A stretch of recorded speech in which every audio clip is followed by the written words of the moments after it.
Thank you, Anthony. Good morning, everybody. I'm Sizile Makola from South Africa. I am a PhD student at the university in the Human Resources Department. And the presentation I'm giving today comes from our community engagement project from a group of multidisciplinary academic members and students from the Department of Psychology of Education, the Department of Public Administration and Management, the Department of Human Resource Management, as well as the Office of Graduate Studies and Research.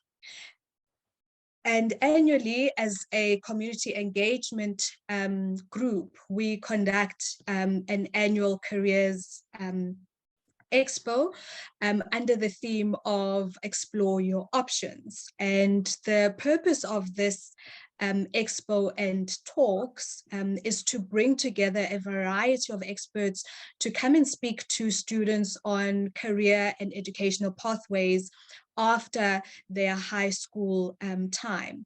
So students get an opportunity to speak with individuals from a variety of STEM-related fields, so science, technology, engineering, mathematics, and agriculture. We added agriculture as one of the last careers that we wanted students to know about. And this career expo is conducted in township schools that we engage with on a regular basis, where we do upliftment and empowerment programs with the teachers as well as the students. So the learners or the schools are in disadvantaged communities. So one of the problems that we are facing in South Africa is that the first year dropout rate ranges from about 50 to 60%. And dropout rates are also an issue not only in South Africa, but are a worldwide problem. But in South Africa, we found that 52% of learners made their career selection after their grade 12 year. And about 34% made their concrete career decision during their registration at the university. So it's the start of the university year, and only then are they making a decision of what they're going to actually study. And these studies are actually an indication that many grade 12 learners have no idea of a very small idea of what it is that they want to do, or what inspires them and what they want to do post-school. And the career expos and career talks are an important way in which to engage high school learners in understanding what careers are available to them and how do they go about choosing a career that's suitable to them. But unfortunately, this specific area is quite under-researched, especially with learners from underprivileged high schools.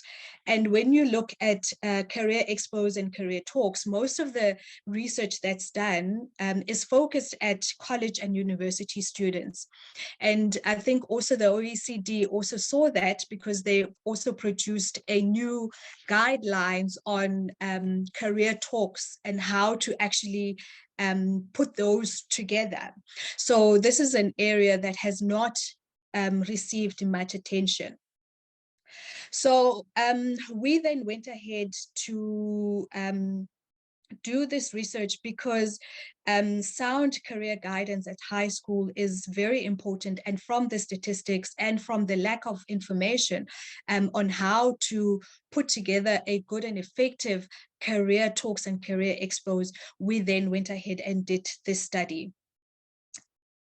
So my presentation today is focused on high school learners' views on the benefits that they derived from the career talks that we did, and the importance of having a sound career guidance for learners through the use of career talks.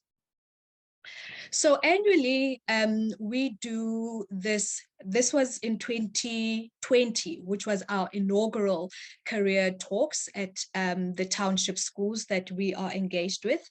And we had grade 10 learners that had selected STEM subjects, so science, technology, engineering, and mathematics related subjects.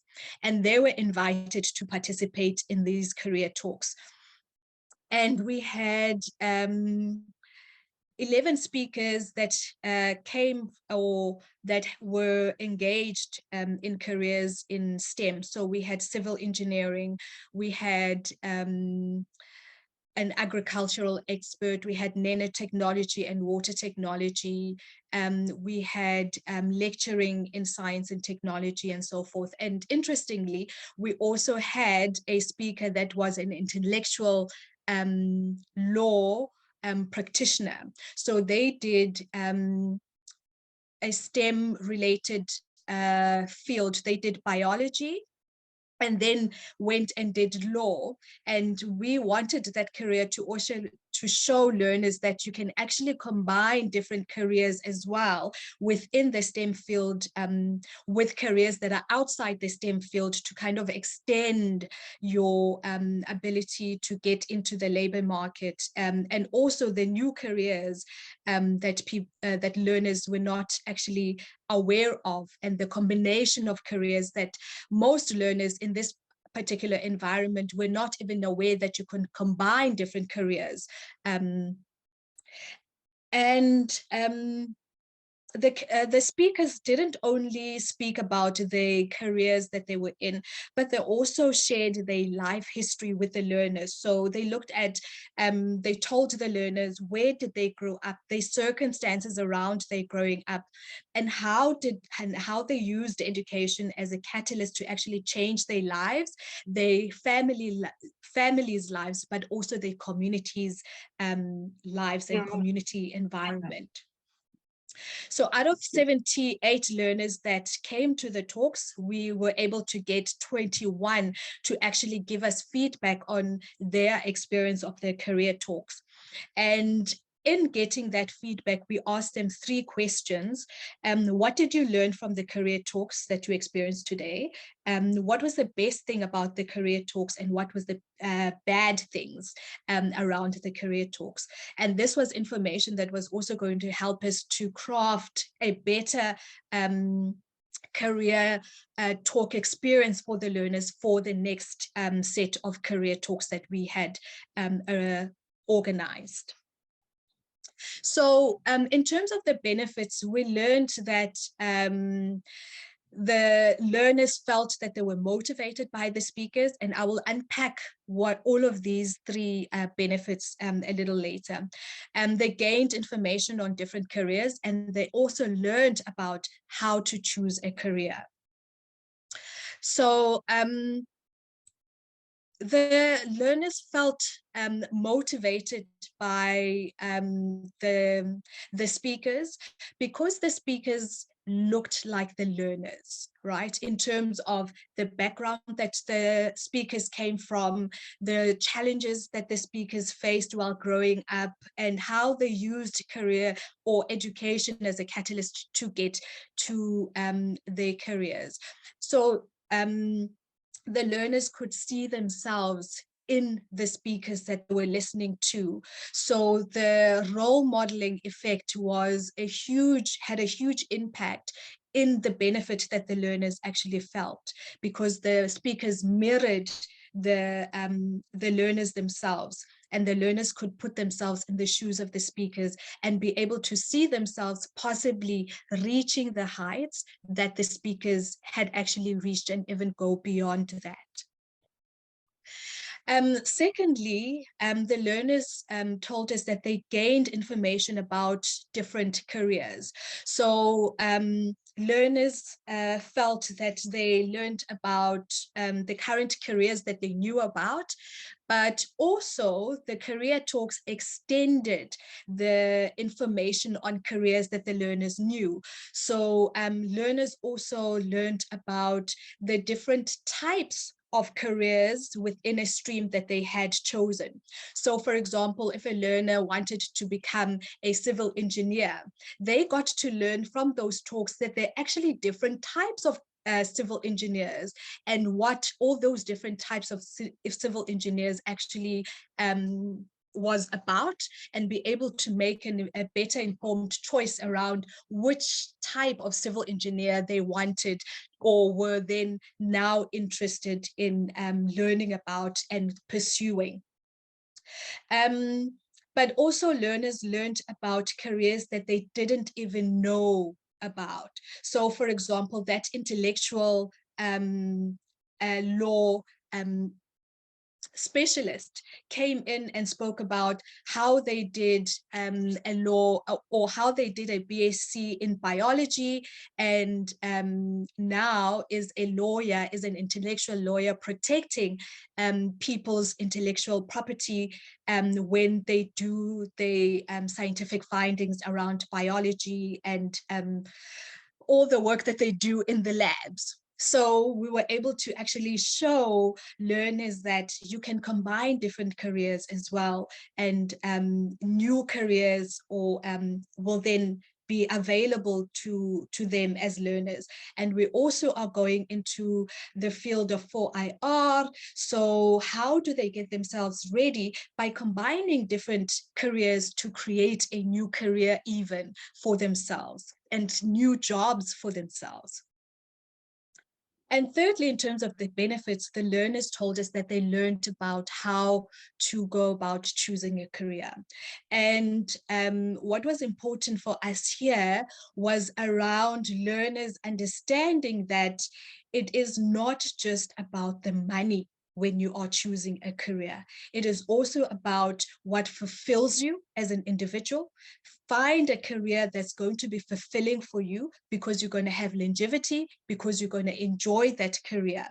And many of the learners alluded to that, to say, I mustn't just look at the income when I am considering a career, but also look at things like, what are my talents and what are my dreams and what are my goals, and also not look at don't necessarily be influenced by my peers, because my peers might be influenced by other things in their choice of career, but look at what are my dreams and what are my talents, and use that as a way of crafting and identifying which career would be suitable for me.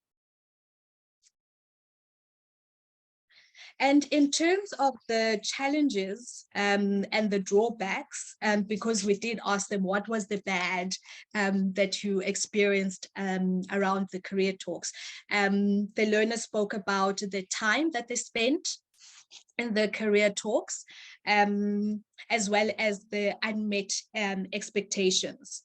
So in terms of the time that the learners spent at the career talks, they told us that it was a long time, and they were starving during the talks, and they didn't get enough breaks during the talks. So this information was very valuable for us, especially considering that a high school learner's attention span is around 15 to 20 minutes in the classroom. So in the next career talks, we then crafted them a lot differently, with a lot of more breaks and a lot of more interactions, different activities that were fun and engaging, just to get them to loosen around. But also the breaks are important, because they ensure that the learners retain information, and also kind of process the information that they've just learned, and they also don't get information overload. And also learners also expressed to us that we didn't meet some of their expectations, right? So some of the careers that they expected to actually learn about were not provided, or they didn't get a chance to interact with those people. And the career that they wanted was not there. So this told us that it's important to have a for them buy them philosophy when you are creating career talks and career expos. You need to involve or have the input from the learners in terms of what careers do you want to learn about, but also when you give them the careers that they want to learn about, we felt that it was also important to also include careers that they would not know about. For example, that combination of careers that they can actually do to create new careers, to create new jobs for themselves in the future. But it's important to ensure learners participate. And I think Marian alluded to that, to say that you need to include learners when you are crafting or crafting career development opportunities, so that you can be able to meet their expectation, meet their needs, and hear what it is that they want to learn about, so that you give that to them. And that will also ensure that you get their attention and they are paying attention at the sessions that you are having with them. And to conclude, what we concluded from this study was that career talks are indeed beneficial for high school learners, particularly high school learners in disadvantaged backgrounds, like these high school learners that we engaged with, because they don't really necessarily have a lot of access to information, unlike the different category of schools that we have in South Africa. So township schools or disadvantaged schools will be sitting in a lower category because of the lack of resources. But higher category schools, which we term Model C schools in South Africa, have got a lot more access to information and access to resources. So learners in those schools, Model C schools, have got more access to role models, to resources around different careers, especially in STEM careers. And secondly, we also concluded that role models are very important when you are crafting career talks, right? Because the information that comes from the professionals is trusted more by learners than the information from life orientation teachers. And that is what the students told us, that, oh, okay, our life orientation teachers did tell us about engineers and engineering, but it was much more believable when I heard it from an engineer that this is a career field that exists, and this is what is involved in this specific career. Because these individuals is living that career, I'm able to trust that information a lot more. But also because of the learners and the background that these learners came from, mirroring the individuals that come from the same background as they do, that come from the challenges, that understand the environment that the learners come from, the disadvantaged environments, helps the learners to have that I can do too attitude.